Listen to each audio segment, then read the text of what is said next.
Windsor's own TJ Laramie was in fine form once again, performing in the main event of a TKO pay-per-view for the second time in 3 months. Laramie successfully defended his featherweight title with a 5th-round TKO victory over Joe Nogueira in the main event of TKO 42 in Laval, Quebec. Laramie is now on a 4-fight win streak and improves his professional mixed martial arts record to 9-2 while claiming victory in the main event of a TKO pay-per-view event for the second time in just over 3 months. In USPORTS, the Windsor Lancers men's volleyball team competed with pride in the program's first appearance at the 2018 USPORTS Championships in Hamilton this past weekend. On Friday, the Lancers came out firing to win the first set against the defending national champions, but dropped the next 3 sets in a 3-1 loss in the USPORTS quarterfinals to the Trinity Western Spartans, who would later go on to win the silver medal. On Saturday, Windsor closed out their first trip to the national championship tournament with a 3-0 loss in the consolation semis to the 4th-ranked Montreal Carabin. In the National Basketball League of Canada, the Windsor Express defeated the St. John's Edge 108-95 to improve their National Basketball League of Canada record to 19-16. 6 Express players reached double digits in scoring, led by Canadian small forward Shaq Keith, who torched St. John's for a game-high 29 points. Point guard Maurice Jones also scored 17 points to go along with 8 assists, and shooting guard Braylon Rayson knocked down 17 points to go along with 6 rebounds.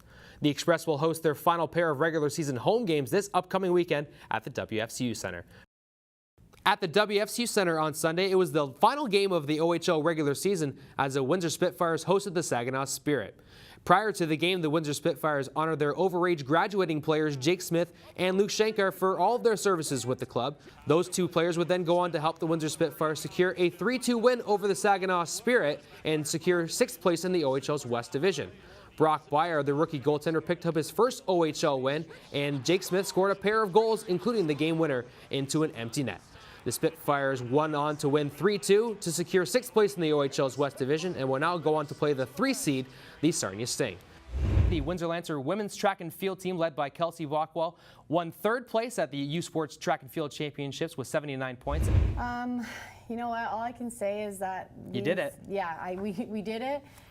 Kelsey and I both knew going into this weekend that we had a tough 6 races to do in 3 days, which is something that not a lot of track athletes do, very often at least. So I'm just glad, you know, everyone always tells me, trust the process, like we're fit, we can do this. So it's all I really thought about for the weekend, and now that it's done, it really paid off. Of course, and of course, Kelsey, you were a very busy athlete this past weekend as well, competing in 4 events as well. What was it like for you going into this kind of weekend? Obviously, you were very busy before, and we'll talk about that a little later, but what was your mentality going into the championships this past weekend? I think that me and Courtney had the same mentality, just go race by race and day by day. You can't really look too far ahead. You just have to really stay focused on what the task is that day and then move forward. And both of us, our coach is very good. Kurt Downs, he prepared us way before this to run rounds at all the different meets. We ran rounds and rounds and rounds so that when we got to this, it wouldn't be a shock to our bodies. We were ready to go. Absolutely. Now, in the 600, you broke a big-time record set by a very familiar name in the Windsor Lancer community. That's Melissa Bishop's 600-meter time. What does it mean for you to be able to say that you broke her record and in an exciting fashion, taking home gold medal? Honestly, it's an honor. Me and Melissa are very good friends, so I'm very happy that I could keep her legacy going on. Vushaun Landrum started Rome's 1-9 to honor his brother, Nick Romaine, and this is a passion project that you've brought to the city of Windsor, and it's all local, and I think it's really cool. So tell us a little bit about Rome's 1-9 and what you can do for the people in Windsor. So Rome's 1-9 is just a clothing line that I started. That I've wanted to start my own clothing line for years now, but I think the push came after my brother passed. The whole purpose is to help kids with scholarships going towards university. We also did a toy drive in December of this past year.